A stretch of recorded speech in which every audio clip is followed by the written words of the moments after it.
Ngayon pong, ngayon pong hapon, ipagpapatuloy natin ang ating aralin patungkol po sa buhay ng Aquila and Priscilla.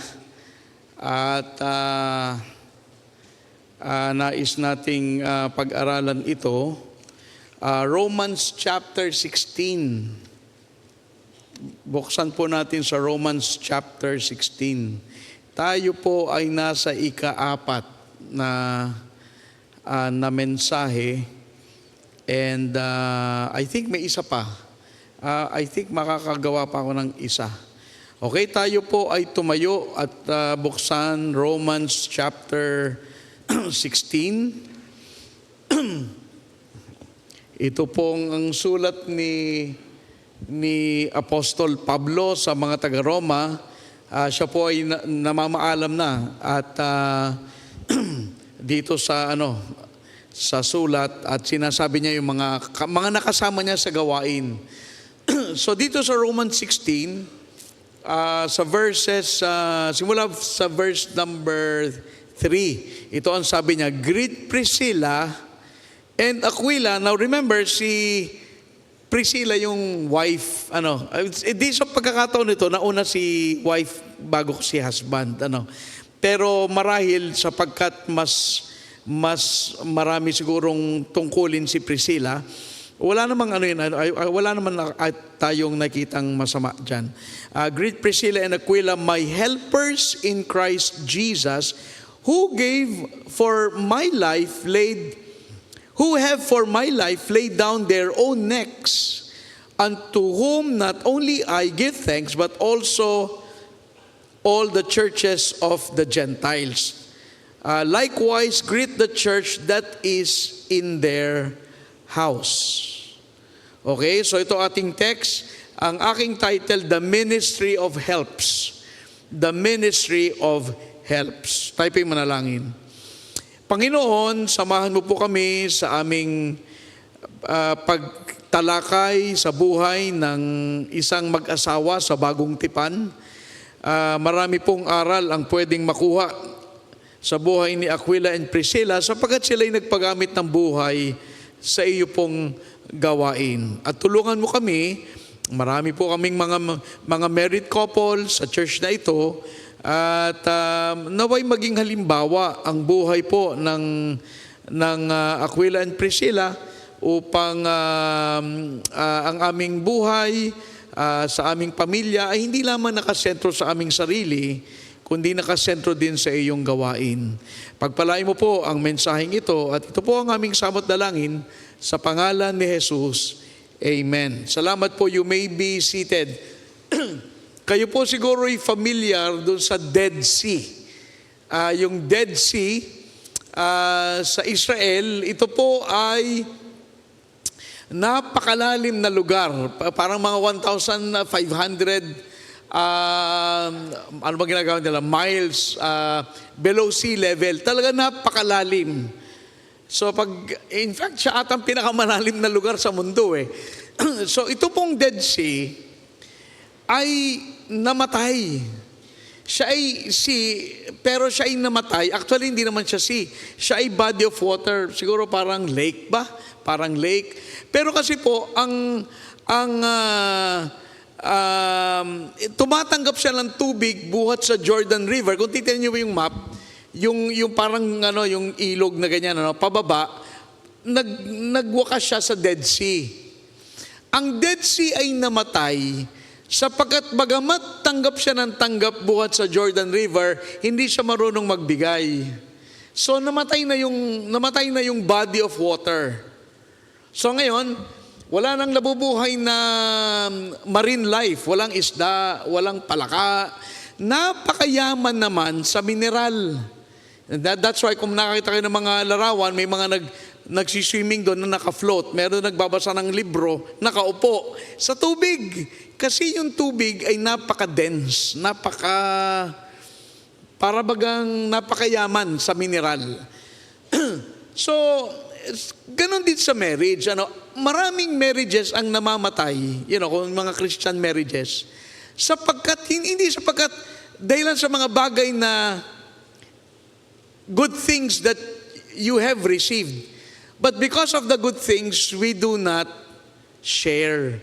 Kasi pag ang relasyon ng mag-asawa, puro lang parating imi-minister ka, but you don't minister, hindi rin healthy para tayong kain ng kain.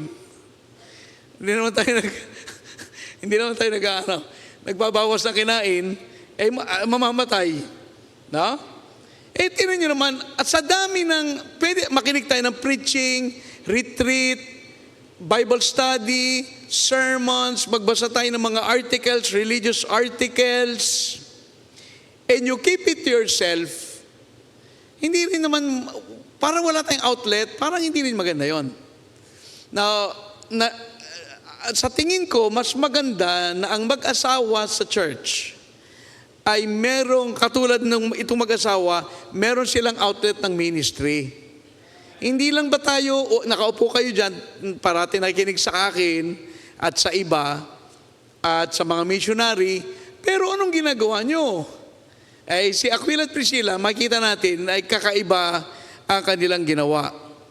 So again, we can be so knowledgeable and still be miserable. Kasi yung Christian life ng mag-asawang Kristiyano, hindi kasi normal, as a Christian na yung buhay nila, don't you think, hindi kaya ng Diyos dinesign na mag-asawa ay gamitin ng buhay sa ministeryo at yun ang paraan para sila'y lumago together with other couples in the church?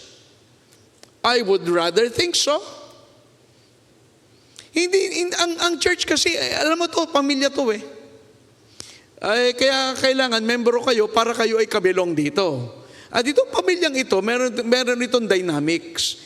Hindi tayo para ako lang ang taga-bigay sa inyo. Pero hindi kayo nagbibigay sa akin o hindi kayo nagbibigay sa iba. Ang marriage, it is best maintained kapag may give and take. Ito mo ang Dead Sea, namatay na nga. Kasi take ng take, walang give So, ang ating buhay, di tayo individual na Kristiyano, pero in this case, we're looking at the couple. We should learn to share. Dapat tayo, yung oras natin, sineshare. Kasi gusto mo lumago sa pananampalataya, ay dapat merong bang alimbawa, meron tayong retreat. Meron tayong mga program doon, activities. Abay, makibahagi kayo. Di ba? Hindi lang kayo, upot ako maginig sa mga preaching. Oo nga, pero meron ding doon mga games. Be a part, di ba? Kasi hindi naman tayo parating, we just continue to take in. We need to minister to others para tayo ay mabless at sila ay mabless din. Ganon yon. May blessing on both ends. And this is God's design. That's why sa local church, para tayong inihambing sa katawan. Ang katawan, lahat may function. Wala namang part ng katawan na nilagay lang doon for display. Wala, lahat may function. At siguro hindi pa natin naunawaan lahat ng function. And so, what we need to do is, do more. Wag natin isipin yung ano bang aking makukuha. We should think less of ano bang makuha ko, sasama ko sa retreat, ano bang mapapala ko dyan. Hindi dapat ganun ang thinking. We should think more of how can God use me in this particular ministry sa local church. Dapat ganun. Kasi kung parati tayong akin na, ay may empacho tayo tayo kain ng kain. Dapat tayo meron ding give. Si Aquila at Priscilla, si Aquila ay hindi apostle. Si Priscilla ay hindi naman pastor's wife.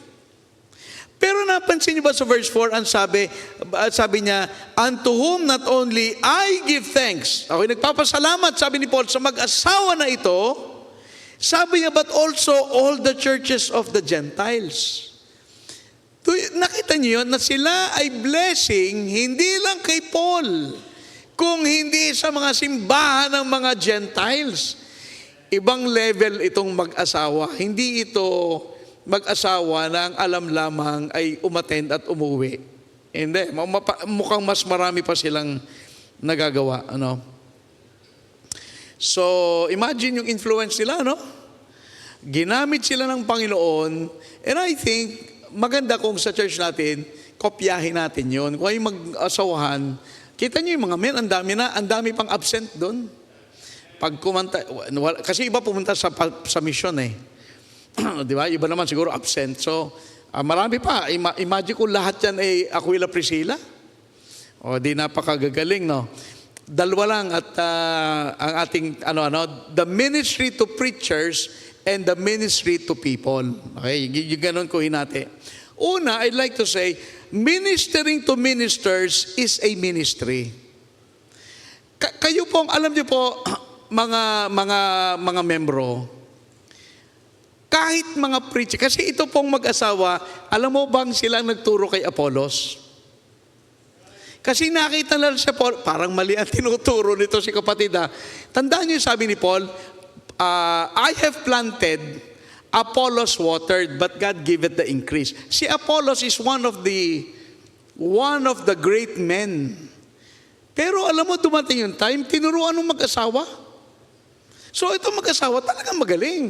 At sila, nung sila'y nakilala ni Paul sa Corinth, di ba, galing silang Rome, pinalayas sila doon at pinapersecute ang mga Hudyo, lipat sila ng Corinth. Nagkasama-sama sila ni Paul, and because they were both tent makers, ang trabaho nila gumawa ng tent, kasi ang Corinth ay trade route, doon dumadaan yung mga nangangalakal. Ang trabaho nila, gumawa ng tent para wala namang Airbnb doon, di ba? So gumawa sila ng tent para sa mga travelers, they can buy one and sleep on the tent, in the tent.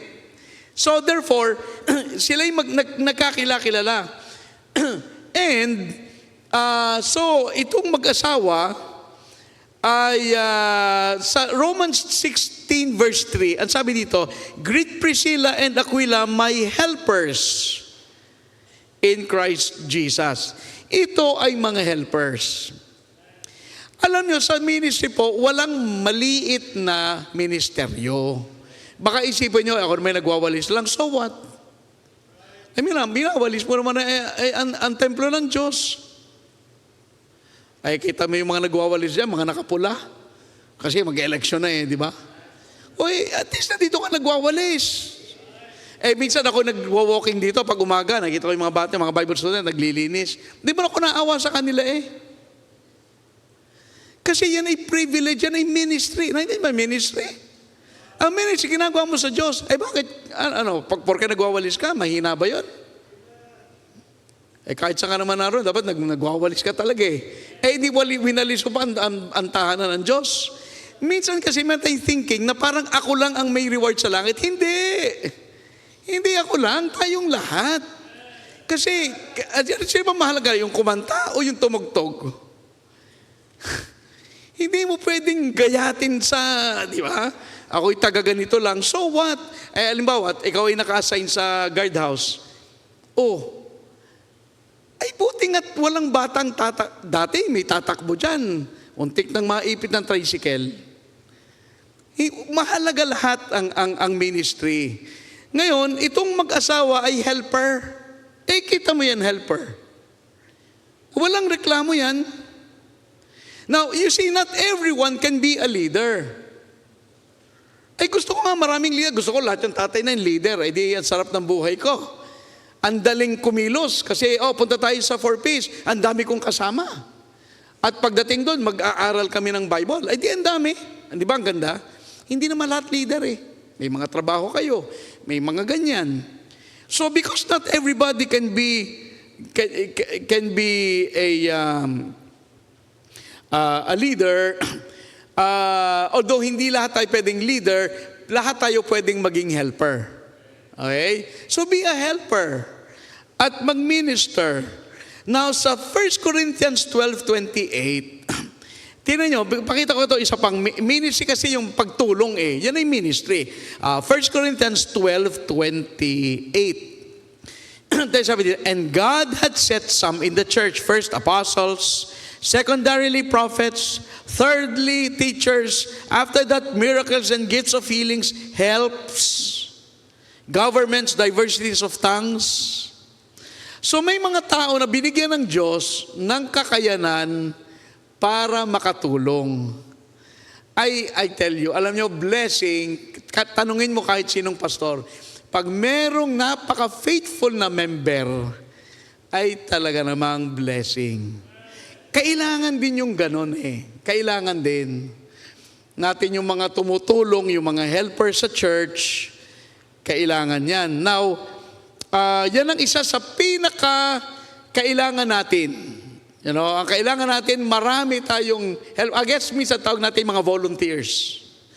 Pero tawagin natin, ay sa pagtawag dyan, helper, kailangan natin maraming helpers. Kita nyo pagkatapos ng ating worship, okay, tulong-tulong lahat. Automatic helper lahat Buhat ang halaman, lagay ang upuan, kuha ang mga whiteboard, itago ang mga crib. Maraming taong kailangan sa church. Hindi lang, siyempre, ako nang magbubuhat lahat yan. Hindi naman ganon yan bakit pa hindi? Kaya naman natin. Kaya lang, maraming tao ang kailangan sa gawain ng Diyos. Kung, alam mo pati sa church natin, ganito kalaki. Ay marami talagang kailangan dito. Kung kayo mag-volunteer kayo sa akin, bibigyan kayo ng gagawin. Pumunta kayo dito at mag-volunteer. Bibigyan kayo ng gagawin. Lalo kayo mga retired, ganyan. Ang dami sa office, yung mga offering envelope, yan ay iniisa-isa. Hinihiwa-hiwalay.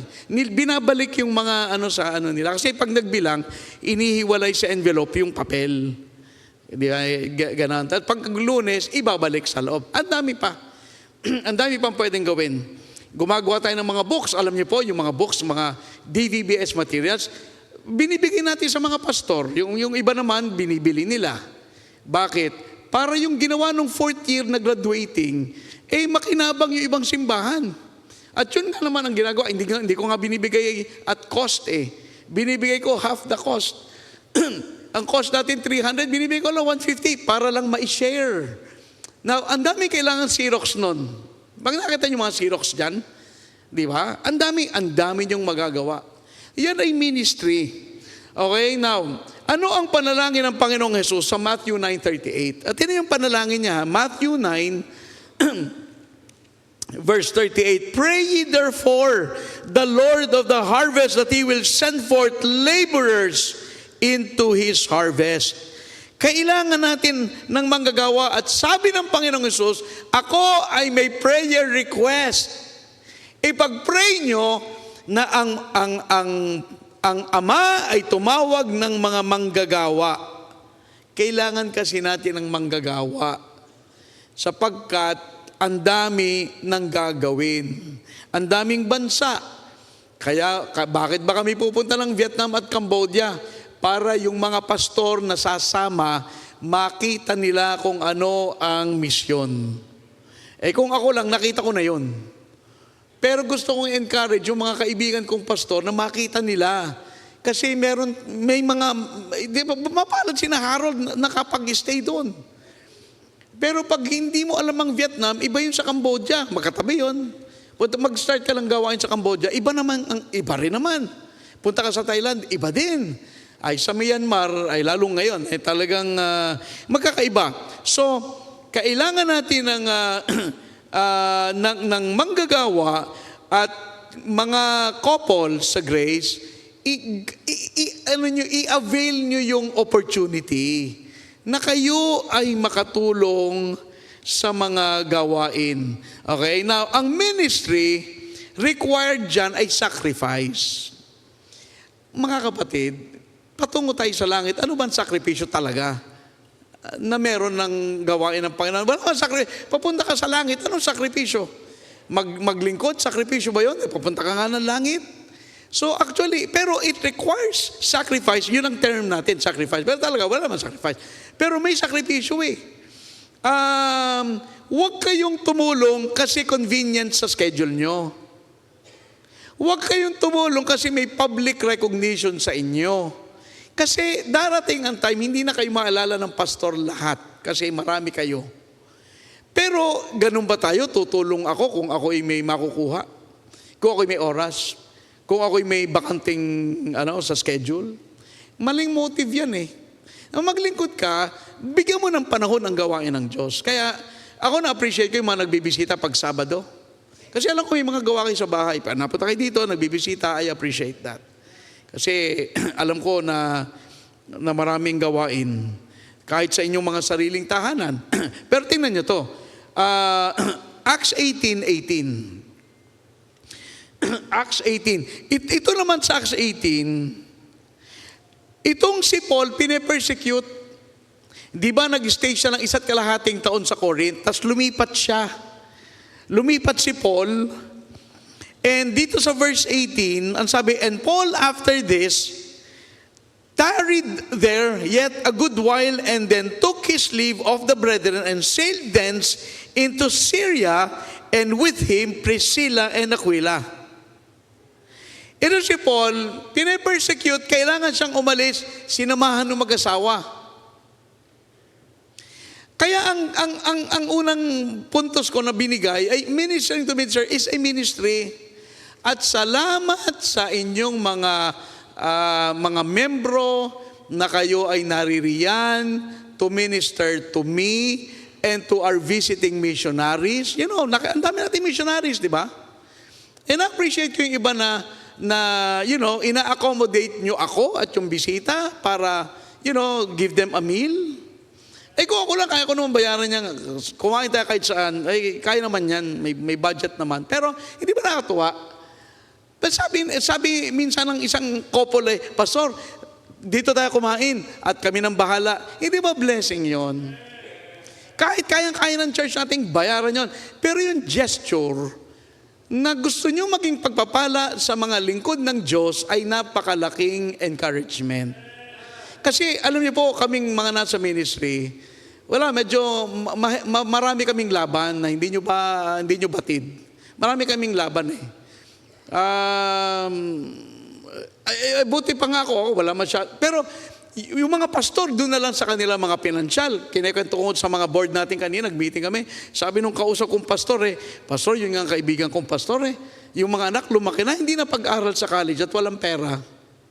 Sabi ka, ba sir? Oo. Sabi ng mga anak, Papa, sana pinag-aral mo kami. Ay, hindi na makapagtrabaho. Wala namang napag-aralan, walang natapos. Ba't hindi nakapagtapos? Walang pera. Di ba kahit paano, maraming iniisip ang mga pastor. Siguro yung ganung pastor hindi na makahingi sa church. Kasi, siyempre, nakakahiya naman, di ba? Parang, nakakahiya naman, pinili mo yan, tapos paabalahin mo kami, hindi mo pala kaya. Maraming That's why, itong mag-asawa na to, nag-minister sila sa mga pastor kasi nag-minister din sila kay Apollos kay Apollos. Pero anyway, nandito tayo sa so sinamahan ni Aquila at Priscilla si Paul kasi may panganib Alam mo, it's one thing na sumama sa pastor kasi may fellowship at conference at kainan. It's another thing, samahan mo ang pastor when Satan is fighting him. Magkaiba yun. Magkaiba yun ang pastor, alam niyo naman ang pastor, parating number 1 target yan. Mapalad kayo, hindi kayo pastor. Ako number 1 target And so marami ring and that's why magandang ministry yan. At yun ay na-appreciate ko yung ibang mga miyembro, may magbibigay sa akin ng kung ano-ano. Ay, nakakatuwa din naman yun. Alam ko, iba sa inyo, ayoko na kayong banggitin kasi alam niyo naman kung sino kayo. Bibigay kayo sa akin ng ulam, bibigay ng gulay, magbibigay ng suman, kasabay ko nung dala ko. May tuyo, galing Bicol, nakakatuwa din naman yun. Kasi, di ba, kaya naman bilhin di ba? Kaya naman bilhin. Kaya lang nakatuwa kasi binigay, may kasamang concern, pag-ibig. Huwag niyo kalimutan. Alam niyo po, iniisip ko nga kanina, sabi ko itong message na to, parang para sa akin. Pero church, hindi ako parati ang pastor niyo. Pwede naman ako mawala. Anong gagawin niyo susunod na pastor? Yung kausap ko kahapon, ako'y nagturo ng church finance doon sa Chaong. Sabi nung pastor na kausap ko, Pastor, hindi kami nataas ng 10,000 ang offering sa isang buwan. Ang sistema ko, 20% akin. So, kaya lang ang kaso, kaya hindi nga sila, marami pong pastor, walang allowance kasi. Ito'y nagpapastor, baka 30 taon na, wala pa ring allowance galing sa. Sabi ko, Pastor, computing mo ang needs mo at sabihin mo sa church. Sabi niya, Pastor, yun nga, parang hindi ko masabi sa church eh. Pastor, mali, dapat sabihin mo. Kung ako sa'yo, sabihin ko. Tingnan mo yun ha, ang allowance niya ay 2,000 a month. Ay, talaga nakakaawa. Nakakaawa. Buti lang yung mga anak niya, mga professional na, kung paano niya napag-aral. Pero if I understood him correctly, that's the only amount that he gets from the church. Yung mga ganyan, siguro dapat, ang mga membro, pagka ganyan, magdala ng gulay sa pastor araw-araw. Kasi anong mangyayari sa 2,000? Kaya naiintindihan ko, wala nagpapastor eh. Kasi hindi po madali.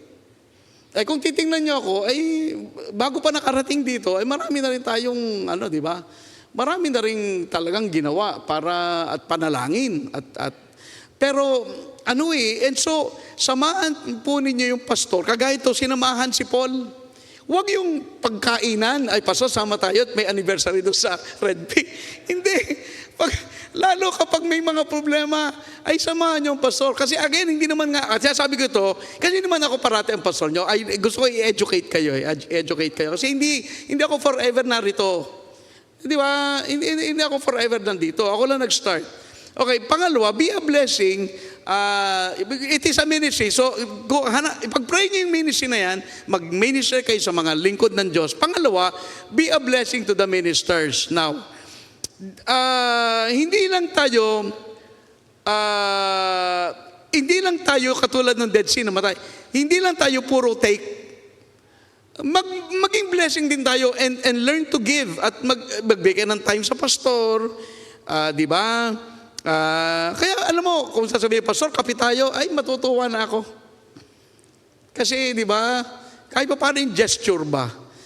Pero maging blessing kasi hindi nyo pati church alam yung mga kabigatan ng pamilya ng pastor. Buti nga ako, walang pamilya eh. Pero hindi natin alam ang kabigatan ng mga pastor na yan. Merong pastor na namatay, ay matindi pa lang background. Sabi ko, hindi ko kaya ata yung gano'n na. Buti, kaya hindi sa akin binigay. Pero mabibigat na mga problema. Sabi ko talagang biyaya ng Diyos. Ngayon, itong mag-asawa, meron silang special desire, tulungan yung mga lingkod ng Panginoon. Look at Acts 18:26. Tignan niyo ito ha. Acts 18:26, and he began to speak boldly in the synagogue, whom when Aquila and Priscilla had heard, they took him unto them and expounded unto him the way of God more perfectly. Sino tinutukoy doon? Si Apollos, one of the great preachers in the New Testament. Ay tinuruan ng mag-asawa. Ibig sabihin nito mag-asawa, talagang mahusay sa Word of God. Pero helper lang sila. Sila'y Pastor, ano ba ang ating kailangan gawin? See? Alam nyo, ang susukat sa atin ay ang Diyos, hindi ang kapwa. Kaya it doesn't matter, malaki bang building, malaki ba ang allowance, marami bang tao, hindi po yan ang sukatan. At ako, naiintindihan ko yan. Kaya ako, magpastor sa maliit na church, I would like to believe that I can. Because, naiintindihan ko it's not the size, it's the obedience. Kung saan ka tinawag, dun, yun ang iyong gawin. At tsagain mo kasi doon ka inilagay. Naintindihan ko yan eh. So, kinoach nila si Apollos, a mighty preacher. And so, ito rin ang dapat malaman. When you minister to ministers, alam niyo ang nangyayari dyan? Nagkakaroon kayo ng mga bahagi sa mga tao na mini-minister nila. Papasalamat ako pag may tutulog dito, may maglilinis ng prophet's chamber, may magpapalit ng mga bedsheet, dadalhin sa laundry, may mag-prepare ng pagkain sa kitchen. Nung Wednesday, meron tayong speaker. Ang aming ay rellenong bangos na napakasarap. Andun ka Wednesday. Tama-tama naman yung delivery, may mga taong nagtumutulong dyan sa kitchen na hindi natin nakikita. Pero alam mo kayong mga mag-asawahan, ang dami nyo magagawa. Kasi kung yung kabataan nagagawa yun, mas higit kayo. Ang resources nyo mas marami. Ang magagawa nyo mas marami. Pero bakit ay hinahayaan nyo parati mga young people? Kayo nang maglingkod dyan, kayo ang maghugas ng baso. Ba't hindi kayo? Ayaw nyo ng corona sa langit? Kaya minsan, maging blessing kayo sa mga pastor para yung mga tao na natulungan ng pastor, hindi ba magbigay ka ng malamig na tubig doon sa propeta, ay yung reward ng propeta, ganun din ay bibigay sa'yo. Imagine, ako nag-preach, may na-save, ikaw nagpainom ka lang, yung reward ko, sa'yo rin Ay isipin mo yun. Kaya alam mo, at hindi ko nasabihan kasi kailangan ko ang tulong nyo. Hindi ko kayo kailangan. Di ba? Pero alam mo yun, pero nakakatuwa kung naiintindihan nyo yung dynamics ng gawain ng Diyos. Kasi ang gawain ng Diyos, hindi lang ako yan at mga workers. Buti ang workers natin, ilan kami, kasama yung mga maintenance, mahigit 30, para mga 32. Marami kami dito, araw-araw nagkikita kami dito. 32. Yung mga full-time, ay mga part-time pa. Diba? Pero, akala nyo, ay kaya-kaya na nila pastor yan. Malinis ang grounds, walang dumi, walang kalat, ayos lahat.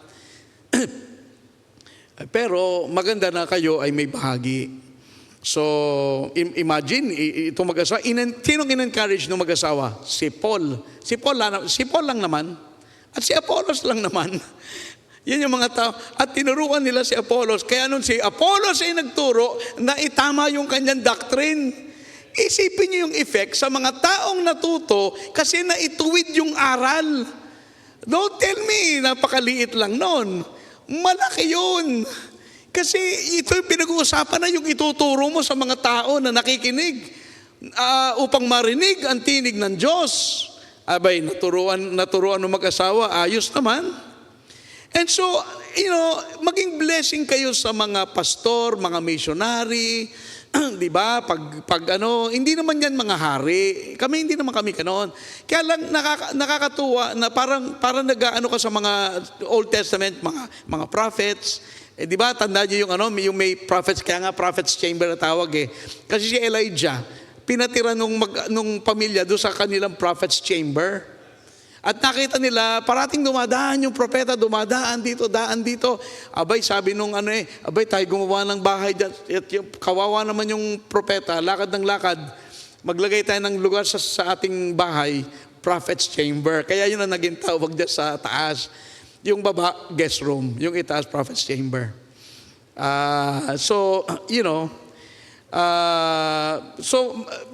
Paglingkuran natin ang mga lingkod ng Panginoon, and our church will become better for it. Magiging mas maayos ang church natin.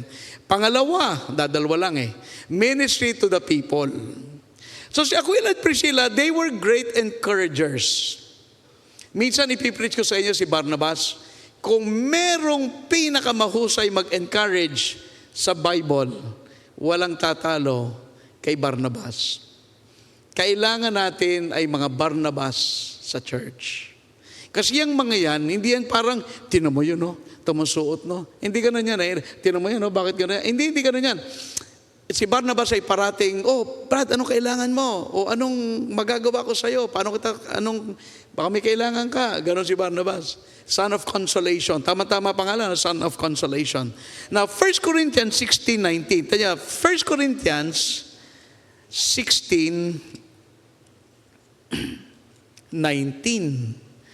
Ito ang sabi, the churches of Asia salute you. Aquila and Priscilla salute you much in the Lord with the church that is in their house. If you study this couple, you will learn na sila'y taga-Rome. Persecution, lumipat ng Corinth. Tapos sinamahan si Paul na karating ng Ephesus. Tapos pumunta ng Rome and finally nagstay sila sa Ephesus. So, Rome, Corinth, Ephesus, Rome, Ephesus. At parati silang, itong mag-asawa, parating nakakonect ang buhay sa church. Ganun ba tayo? Ang buhay natin ako nagsa-church. Alam ko, linggo nakikita tayo, pero itong mag-asawa, hindi lang linggo to nakikita ni Paul. Ito'y parating nakikita. Na may trabaho ba sila? Abay, oo, may negosyo pa nga. Tent making. Pero sila ay, yun nga, kasama nila si Paul. Paglakad ni Paul, samahan natin. Alam mo, nung minsan si Pastor Paul Tabanao, bumisita dito sa akin. Kasi nung siya pala nandito last year, dito siguro siya last year, o nung nandito siya, kumuha na lisensya sa SM, sa LTO, di dumaan. Alam mo, ang driver niya, yung isang engineer, na kaibigan naman niya, pero siya engineer, at sabi niya, Pastor, akong gawa ng mga simbahan. Marami akong baptist sa ginawa. Kaya Abante, sa Pasay, sa Mindanao, ay, kontraktor. Ay sabi kay, gano'n. Ay nakatuwa, sabagat siya yung nag-drive doon sa missionary. Pag may mga lakad. Si Pastor Manny Kiambao, yan ay driver din sa Bethany. Noong mga pastor, ay may pamilya yon. Pero tama yung mga tao, hindi nila driver? Driver ka ng propeta. Kung driver ka ni Paul, okay lang sa'yo? Kung hindi pwede sabihin, ako'y taga-luto lang. Kung pinakain mo si Paul, okay lang ba? Abay, I would take that privilege any time of the day. Gawa ng privilege yun yung mga yan ay yan yung ginagamit ng Diyos So tulungan natin sila na magamit pa. So nakakonect parati ang buhay nila sa church. So si Paul ay sumulat sa Corinth, and by that time, nandun na sila sa Ephesus. And ano sabi dito ni Paul? Sabi niya, during this time, sabi niya, with the church that is in their house, yung bahay nila, ginawa na ring church. Ay talagang ang ganda ng ganun, kayo mga couples, maghangad kayo na maging kagaya nito. Na ang buhay nyo ba, kayo ba very visible sa church? Sa mga conference pag meron tayo, sa mga kainan pag meron tayo, paghahanda, pagluluto, pag-aabala. Ang ganda sana, kasi hindi kayo ang buhay nyo, yung mga secular lang. Secular yan Kailangan nyo yan because you need to work. Pero huwag kayong dyan lang nakakonsentrate. Magbigay kayo ng oras sa gawain ng Panginoon kasi itong mas mataas na gawain. Yung mga trabaho nyo, para lang tayo kumain. Pagkakain natin, Diyos, bakit tayo nagtatrabaho? Para makakain at makapaglingkod sa Diyos. Meron bang ibang na dahilan? Sabi, masama bang yumaman?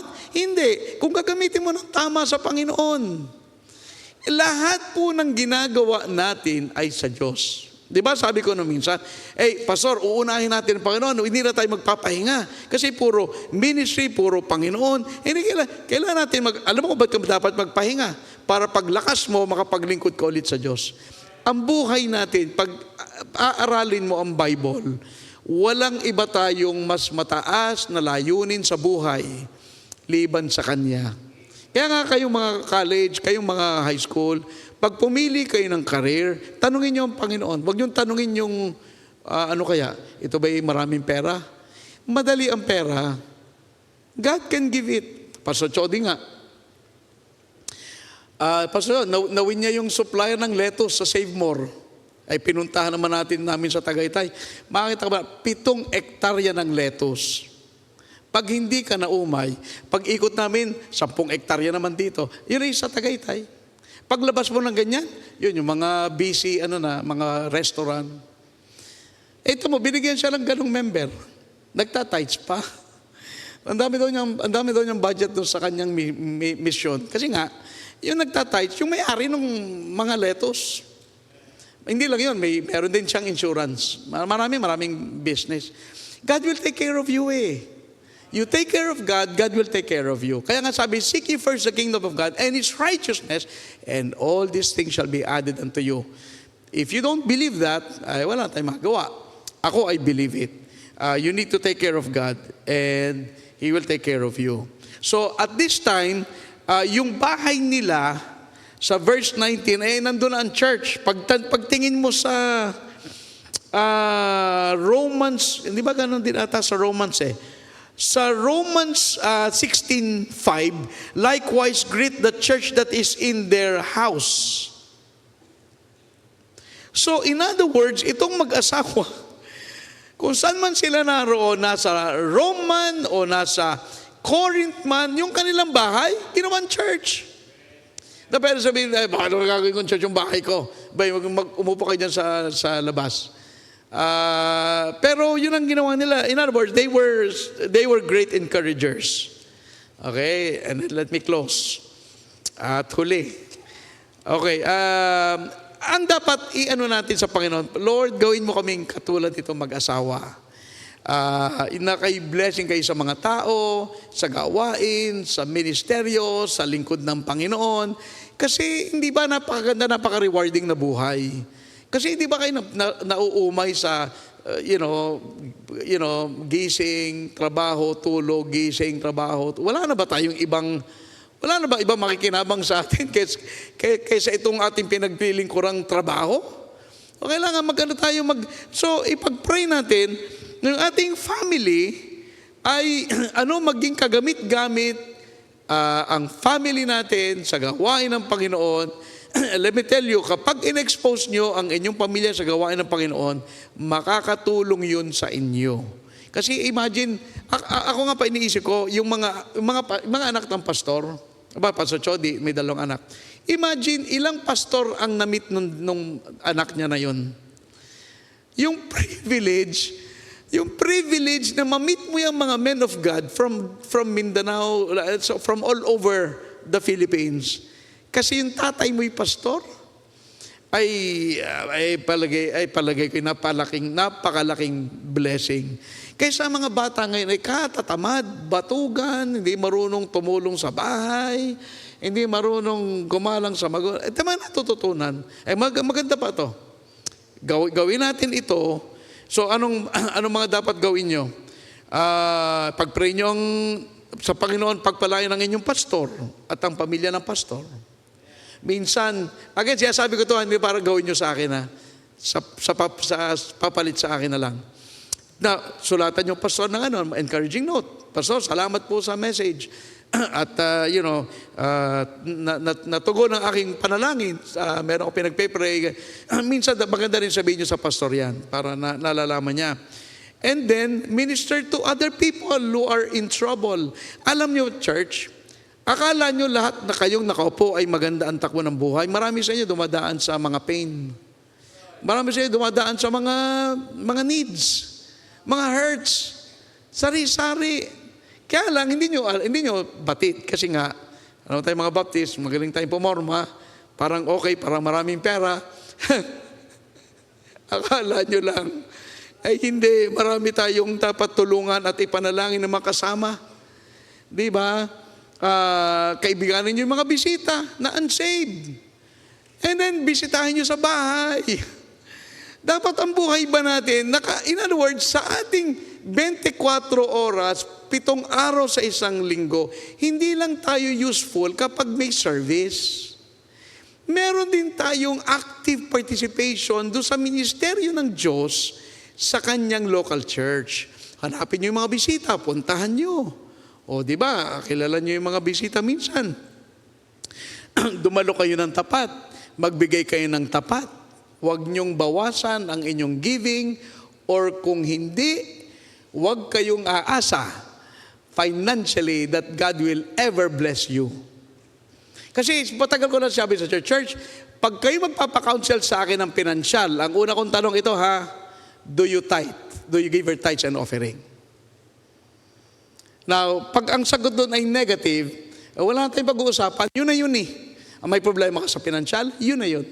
Kasi you have to take care of God. And God will not, hindi ang Diyos magbabaw sa atin. Sabi ng Panginoon, unahin mo ako, at pag hindi mo ginawa, God will not, God will not back. Hindi siya tutupi sa atin. Ganun, Diyos give your offering, involve your children in the church. So in other words, ipanalangin sa Panginoon na gawin niya tayong useful sa church natin. Pinag-usapan natin, ano bang Christian home? Ang Christian home ay ang mga mananampalataya, tahanan ng mga mananampalataya. Hopefully, yung huli nating topic, yung family altar, ay ginagawa nyo o kaya gawin nyo, simulan nyo, magkaroon kayo ng family altar. Kung wala pa kayong anak, ay di kayo mag-asawa, mag-pray kayo sa Panginoon, magkuha kayo ng araw na kayo ay magbabasa ng Bible at maganda yun eh. Yun talaga naman ang Christian way. Wag tayong madala dito sa secular way na sisimba, uuwi, back to the same old. Hindi. Tayo ay church na gusto nating mabuhay ayon sa aral ng Diyos, ayon dito. Okay? So, minister to people. Mag-minister kayo sa mga lingkod, mag-minister kayo sa mga kapatiran. And kasi meron ministry of helps sa Bible. Kaya kung kayo ay taga-walis, taga-tulong, taga-timpla, taga-luto, taga-gaya, taga-sukli, you're not useless. You are valuable. Huwag na kayo maghanap ng kailangan gusto ko yung ganitong ministry. Sino magtitimpla? Sino maggagaya? Sino magluluto? Ay, hindi lahat nandito sa stage eh. Di ba? Yung bang naglinis kahapon nasa stage? Wala. Hindi lahat nakikita. So, ministry of helps, okay? Tayo po lahat ay tumayo at tayo po yung mananalangin. Let's all stand. Tayo po yung tumuha at pumikit.